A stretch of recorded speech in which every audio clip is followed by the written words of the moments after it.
వి gold trusted gold buyers మీరు తాకట్టు పెట్టిన బంగారాన్ని విడిపించి ఈ రోజు ఉన్న మార్కెట్ ధరకు కొనబడను 7771077220.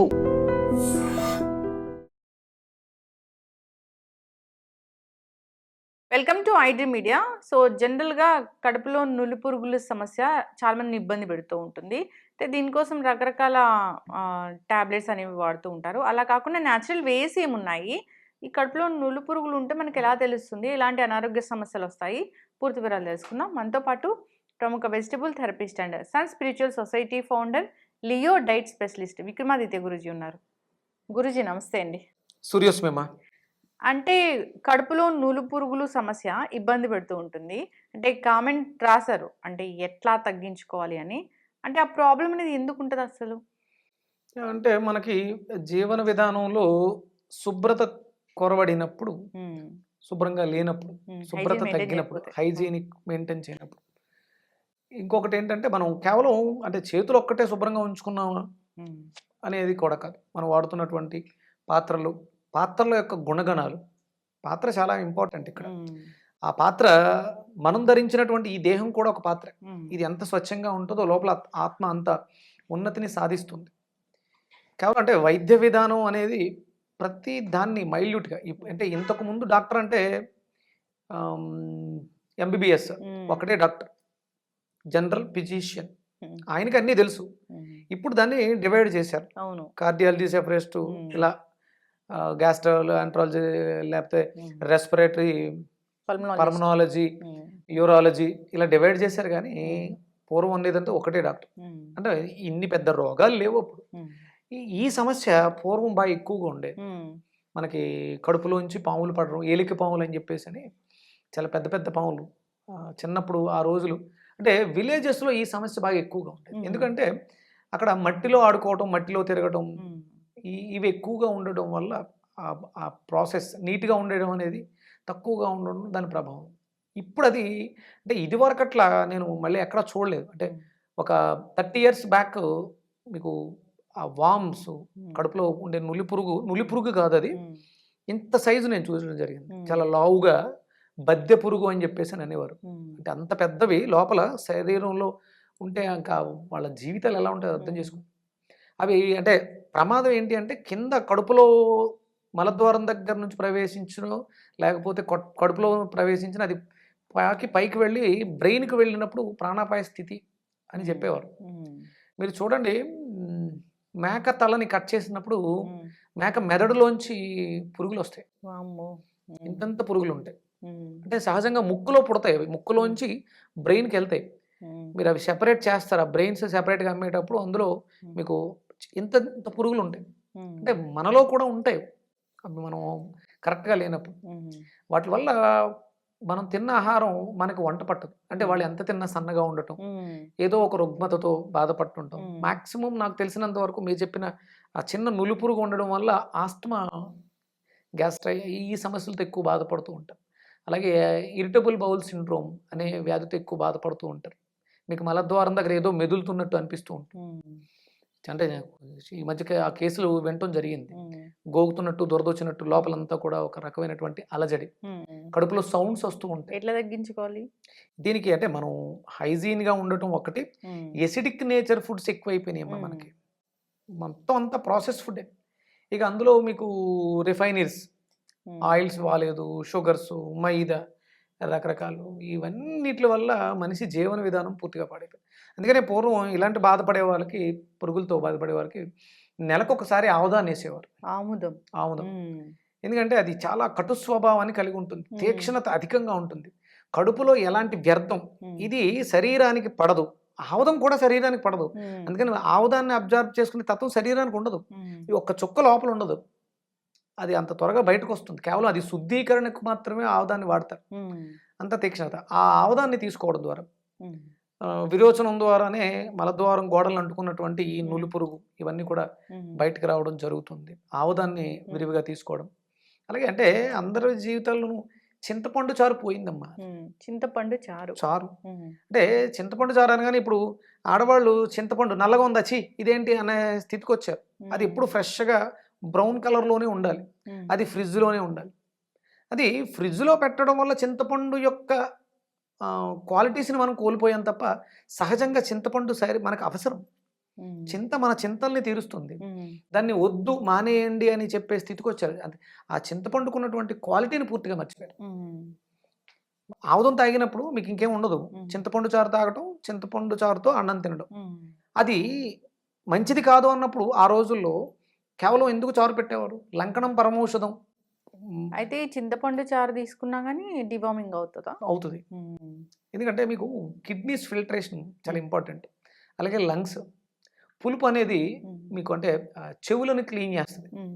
మీకు ఆ గులుము వచ్చినప్పుడు వ్యాక్స్ వచ్చినప్పుడు మీరు చింతపండు ఎక్కువ వాడారు అనుకోండి, మీకు చెవుల్లో గులుము వస్తుంది, బ్రౌన్ కలర్లో ఉంటుంది. అది అంటే కిడ్నీ ఫిల్టరేషన్ బాగుంది అని చెప్పడానికి. అందుకని ఇప్పుడు చెవుల సమస్య అందరికీ ఉంది, వామింగ్ సమస్య ఉంది, కిడ్నీ సమస్య ఉంది. దీనికి ప్రధానమైనటువంటి కారణం ఏంటంటే మనకి సరైన చింతపండు లేకపోవడం. చింతపండు ఉంది, అది సరైనది కాదు.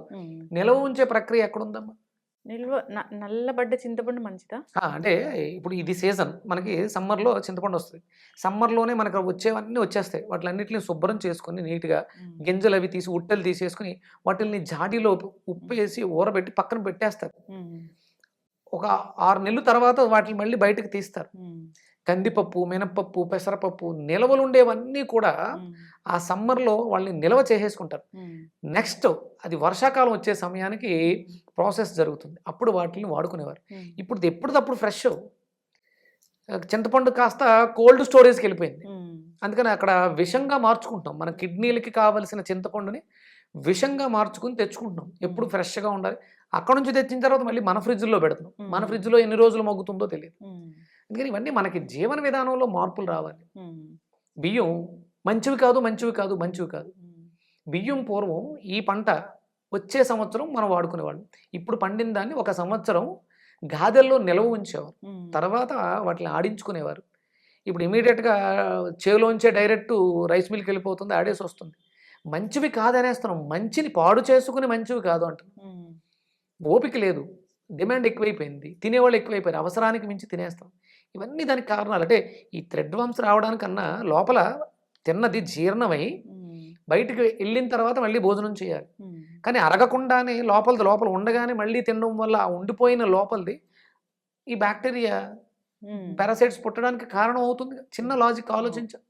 ఇప్పుడు వెజిటబుల్ థెరపీలో ఏముంది దీనికోసం? దీనికి మనం వంకాయని మునక్కాడని బాగా వాడతాం. మనం ఒకసారి చేసాం, ఎక్స్ట్రాడినరీ కర్రీ అది, వంకాయ మునక్కాడ టమాటా కర్రీ. అంటే జ్యూస్గా కూడా ఈ 3 కాంబినేషన్లో తీసుకోవచ్చు. వంకాయ ఒకటి, ఒక 2 అంగుళాలు మునక్కాడ, ఒక టమాటో మీరు గ్రైండర్లో మిక్స్ చేసి వడకట్టి దాంట్లో కొంచెం వాటర్ పోసుకొని మిరియాల పొడి, ఉప్పు వేసుకొని రెగ్యులర్గా తాగుతూ ఉంటే, అంటే మన ఒంట్లో బ్యాక్టీరియా ఉంది, ఆ పారాసైట్స్ ఉన్నాయి, నులిపురుగు ఉంది అన్నప్పుడు ఇచ్చింగ్ ఉంటుంది, బాడీ దురదలు ఉంటాయి. అవి ఏ ఏరియాస్లో బాగా ఉందనేది మనకి అప్పర్ బాడీయా లోయర్ బాడీయా అనేది తెలుస్తుంది. చాలామంది బాగా గోకుతూ ఉంటారు, అంటే వాళ్ళ బాడీలో ఆ బ్యాక్టీరియా ఉంది, ఆ పారాసైట్స్ ఉన్నాయని అర్థం. ఇవి తీసుకోవడం వల్ల కిడ్నీ, లంగ్స్ అంటే వాటికి ఆక్సిజన్ బాగా సప్లై అందినప్పుడు అవి లోపల ఉండలేవు. మనం ప్రాణాయామం చేసినప్పుడు తీసుకునే ప్రాణశక్తి వాటిని బయటికి ఎలిమినేట్ చేస్తుంది. యూరిన్ ద్వారా కిడ్నీ బయటికి వేస్ట్ ఉండదు, యాసిడ్స్. టమాటో ఇవన్నీ కూడా మనకి చాలా అద్భుతమైనటువంటి పదార్థాలు. ఇవి జ్యూస్గా తీసుకోవడం వల్ల, రెగ్యులర్గా కర్రీలో వెజిటేబుల్స్ ఎక్కువగా వాడడం వల్ల, దయచేసి మాంసాహారాన్ని విడిచిపెట్టండి. అజీర్ణానికి ప్రధానమైనటువంటి శత్రు మాంసము, అధిక మాంసపు కృతులు. వెజిటేరియన్స్ కూడా ఈ ప్రాబ్లం ఉంటుంది. పన్నీర్ అని, అదని, ఇదని చాలా రకాలు ఉన్నాయి మాంసకృతులు. అవి ఇండైజెషన్ ప్రాబ్లం. మాంసం ఒక్కటే కాదు, నాన్ వెజిటేరియన్సే కాదు, వెజిటేరియన్స్లో కూడా ఈ ప్రాబ్లం ఉంటుంది. అరుగుదల లేని పదార్థాలు తినొద్దు. పోషకాహారం లభించట్లేదు అంటారుగా, పోషకాలు లభించట్లేదు. పోషకాహారాన్ని డివైడ్ చేసి అబ్జార్బ్ చేసుకునే తత్వాన్ని కోల్పోయి కళ్ళు మూసుకొని కరెంటు పోయిందంటే ఎట్లా? మీ శరీరం మీరు పంపించినటువంటి పోషకాహారాల్ని తీసుకునే తత్వాన్ని కోల్పోయింది. మీరు ఎన్ని రకాల అవేంటారు సప్లిమెంట్స్ వాడినా, ఎన్ని రకాల మందులు వాడినా, ఎన్ని రకాల సర్జరీస్ చేసినా మీకు ఆ ప్రాబ్లం రిపీట్ అవుతుంది. వ్యవస్థను బాగు చేయండి. అందుకనే నేను త్వరలో చేయబోతున్నాను సూర్యకిరణ విజ్ఞాన అవగాహన అని. అంటే సూర్యకిరణాలలోంచి మాత్రమే ఆ ఆ అబ్జార్బ్ శరీరం కావాల్సిన పోషకాలను అందుకునే తత్వాన్ని పొందుతుంది. ఎస్, అది నేర్చుకోవాలి. చక్కగా చెప్పారు గురూజీ. చింతపండు చాలామంది మొన్నటిదాకా మంచిది కాదు అని చెప్పారు. దానివల్ల ఎవరు తినట్లేదు, తినడం మానేశారు. కానీ చింతపండు అనేది మంచిదే, ఆరోగ్యానికి ఖచ్చితంగా తీసుకోవాలి. అంతేకాకుండా ఆముదము డివార్మింగ్కి బాగా ఉపయోగపడుతుంది, కాన్స్టిపేషన్ ఇష్యూస్ లేకుండా చేస్తుంది. ఆముదం కూడా చాలా మంచిది. అల్సర్స్ తగ్గిస్తుంది. ఇంకా చెప్పారు ఏంటంటే మా వెజిటేబుల్స్ ప్రాణశక్తి కలిగి ఉంటాయి, వాటిని తీసుకోవాలి. వంకాయ, టొమాటో, ములక్కాయ ఇది కాంబినేషన్ ఆఫ్ కర్రీ జ్యూస్ కూడా మీరు చెప్పారు వెజిటబుల్ థెరపీలో ఫాలో అవ్వాలని కోరుకుందాం. చాలా చక్కటి ఇన్ఫర్మేషన్ గురూజీ, ధన్యవాదాలు. సూర్యోస్మితలు. And for more videos, Please subscribe to iDream. Please subscribe to iDream. Please subscribe iDream. And please subscribe to iDream. For more videos, subscribe to iDream. please like, share, and subscribe to the channel. Congratulations, iDream. Subscribe to iDream. Subscribe to iDream. So subscribe to iDream Media. iDream team అందరికి huge congratulations. Please subscribe iDream Media. Please subscribe to iDream. Subscribe iDream. Please subscribe to iDream. iDream అంటే నా కళల ఛానల్ను subscribe చేసుకున్న నోరు తిరుగుతలేదు, మీరైతే గంట గుర్తు కొట్టండి. For more such videos, please subscribe to iDream. Subscribe to iDream. Please subscribe to iDream. Please subscribe iDream Media. Please do subscribe to iDream. Please subscribe to iDream Media. For best entertainment and information, please subscribe iDream. And don't forget to subscribe to iDream.